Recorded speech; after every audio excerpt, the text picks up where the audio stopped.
Sony's first two consoles were absolute behemoths with massive back catalogues of all things action and scary, from outright horror to imitations of the Resident Evil formula, for better or worse. So with clenched teeth and sweaty palms, let's take a look, in no particular order, at some of the best pant wetters we had back in the day. I'm Jess from WhatCulture, and here are 10 underrated survival horror games on PS1 and PS2. Number 10, Garans. Released at a time when Resident Evil fervor was high, Garans eschewed traditional gun-based combat over the psychic powers the protagonist Ryan has. Keeping the fixed camera angles of its zombie contemporary, Garans still employed a conservative inventory system much like Resident Evil. The psychic abilities that Ryan has are maintained by a drug that tops up his usage of them, and these are a finite resource. Furthermore, using too much of his power too often resulted in Ryan suffering a rage-like burst that would kill anyone around him, but also himself if used for too long. Set in a similar vein to Free Radical's Second Sight, with amnesia and experimentation gone wrong, the story and look of this game was more emulative of Eastern anime, in particular Akira. Rogue AIs and god complexes aplenty, Garans was a great twist on the template that Capcom laid out with its series. Spawning a sequel on the PS2 a few years after, nothing much has happened to Garans since. If you have the inclination for more old-school Resi-style games, it's worth digging this or its sequel out. Number 9, Ghost Hunter. Look beneath that early 2000s veneer and you've got a cracking third-person adventure that dabbles in the realm of soul and supernatural. As Officer Lazarus Jones, that's right, on his first day, he and colleague Anna Steele are sent to investigate strange noises at a school that saw a professor murder 10 students and disappear 10 years prior. Also it starts. But past that opening bluff, the story unfolds into one of resurrected fallen knights and the discovery of ghosts living alongside us. You discover the professor didn't murder the students, as your bumbling releases both him from captor and the ghost he'd also contained along the way. It had a decent gunplay and capture element featuring a wireless version of the Ghostbusters trap, as you jump into different locales based on the framed professor's research, including a backwater manor house, a penitentiary, and a ghost ship. It had a stellar cast too, including veteran voice actor Rob Paulsen, Terminator 2's Joe Morton, and even Sir Michael Gambon. Graphically, it was also well received and scored very well across the board. Sadly, that's the last we've heard from Ghost Hunter, as it seems to have faded into obscurity. Number 8, Obscure.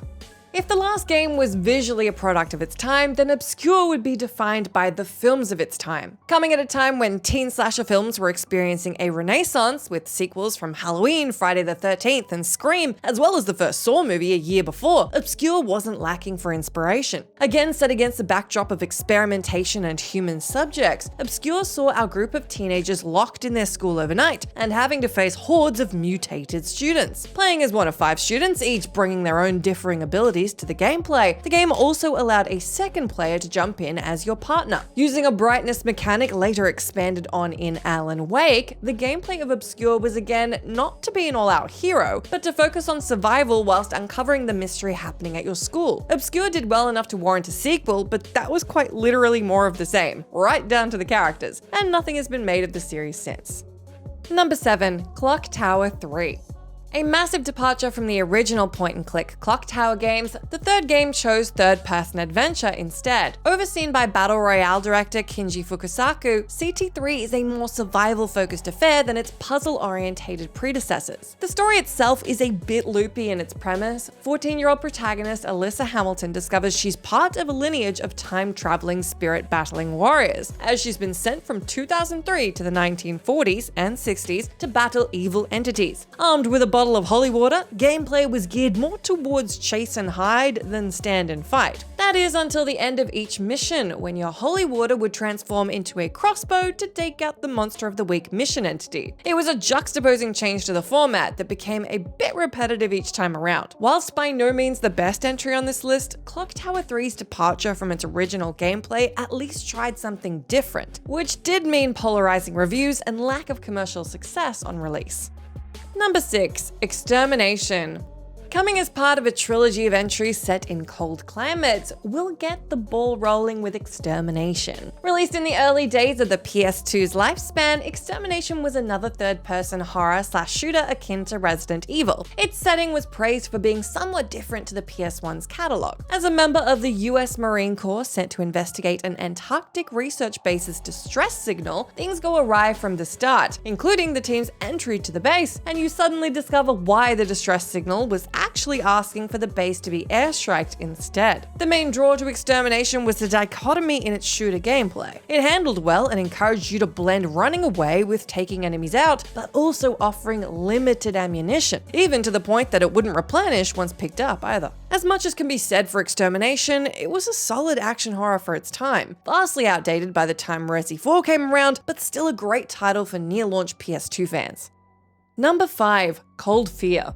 The second entry in the trilogy, Cold Fear was the second game from the team behind 2001's Alone in the Dark reboot for the PS1. Set in Russian waters aboard a whaling ship in the Bering Strait, our hero is tasked with aiding the doomed vessel. As a member of the Coast Guard, unlikely hero Tom Hansen isn't a walking bullet sponge equipped to the gills with firepower. Instead, faced against a parasitic entity and the involvement of third-party forces, Hansen is thrown in the deep end not long from the start and has to uncover what's what. Technically, it was an impressive game. Characters and objects reacted with the swaying boat and tidal conditions, which added some instability to the combat. There was no inventory system, so medicinal items were used on the fly, and ammo was only held to the limit of the equipped weapons, adding an element of tactics over hoarding. Sadly, Cold Fear torpedoed. Despite good reviews, the Resi 4 comparisons essentially scuttled any promise, and it sank amidst the wave of more successful games.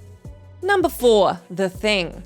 Our final entry in the trilogy, The Thing is a unique game. Set as a sequel to John Carpenter's 1982 movie of the same name, The Thing follows a team of US Special Forces operatives following the events at the end of the movie. Whilst not graphically revolutionary, nor the shooting action being anything remarkably new to the formula, it did offer something brilliant instead, a fear-trust mechanic. What that meant is that any NPCs you meet along the way could either trust the player character Blake or suspect him of being a thing. Differing levels of trust meant that people could be insubordinate or blindly loyal, freaking out and having heart attacks, killing themselves or others, or sabotaging the environment. It also utilized an infection probability system that meant that anytime an enemy is faced, characters are liable to become infected sooner, and therefore transform and become an enemy themselves. The Thing, the game, was a decent survival horror if you weren't satisfied with the cliffhanger events of the film, and hankered some new gameplay mechanics. Number 3. Forbidden Siren. We'd be remiss to ignore the faults that immediately present themselves when playing Forbidden Siren: the stealth, the weirdly out-of-place facial mapping, and the oddly paced episodic structure. But for its faults, there's actually a relatively solid horror game in here. Much like Obscure taking Western influence from films, the Siren series draws inspiration from film contemporaries like The Ring and The Grudge, to name a few. Keeping combat to a bare minimum and as a means of incapacitating overkilling, sneaking past the Shibito was the favored method of progression. Utilizing a feature called sight jacking, it allowed you to see from the perspective of nearby enemies and work out patterns of patrol. Commercially successful and spawning out a few sequels, Forbidden Siren paved the way for hide-and-seek-a-thons like Outlast and Alien Isolation for years to come. Whether we'll see it again is another thing, but if you're after some retro sneaking horror, it's absolutely worth checking out. Number 2. Fatal Frame / Project Zero.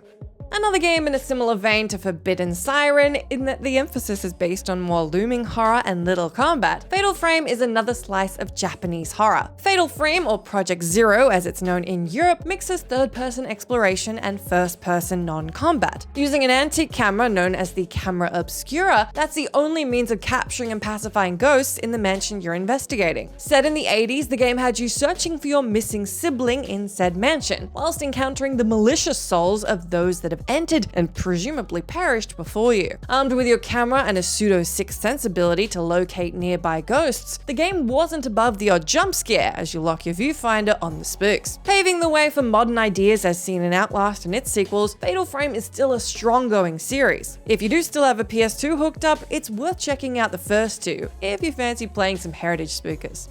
Number 1. Parasite Eve 2.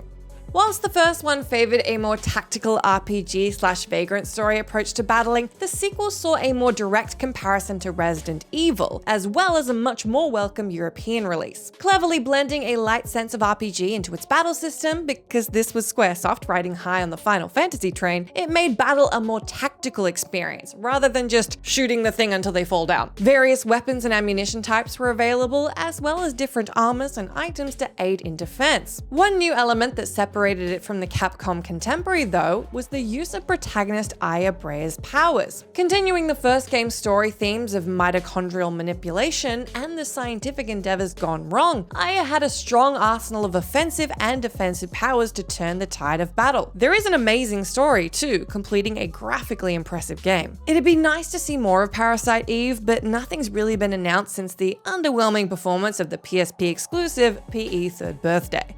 That's the end of our list, but let me know down in that comment box what your picks are for the best PS1 and PS2 underrated survival horror games. As always, I've been Jess from WhatCulture. Thank you so much for hanging out with me. If you like, you can come say hi to me on my Twitter account where I'm at Jess McDonald, but make sure you stay tuned to us here for plenty more gaming goodness.